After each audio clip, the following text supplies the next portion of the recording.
My name's Tami. I'm from Cutbank, Montana. I have two 2-year-old daughters. Their names are Hadley and Harper. My girls are identical twins, so they have a really special bond. When the girls were 18 months old, we went to my dad's house to visit him after Christmas. Hadley started getting sick.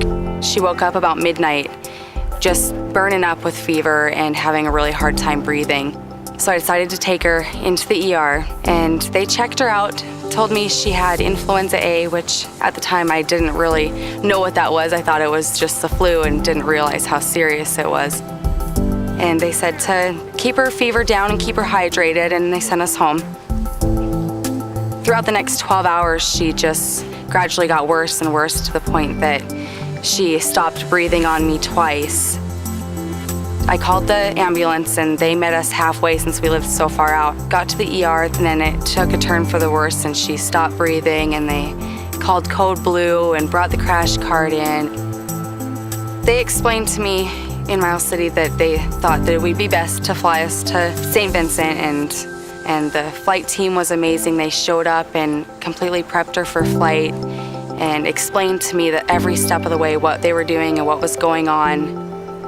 So when we first got there, her lungs were so congested, the ventilator couldn't get oxygen to the rest of her body. She coded, and that they were having to do chest compressions to try to get her oxygen levels up high enough. If it wasn't for them, she wouldn't be here today. They explained everything to me very thoroughly in terms to where I could understand what they were talking about. She was on a ventilator for 3 days.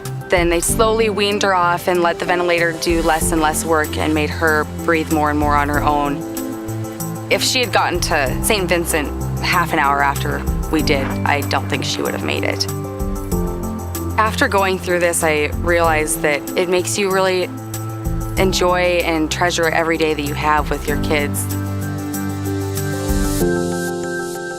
At SCL Health, including St. Vincent, St. James, and Holy Rosary, we're people healing people.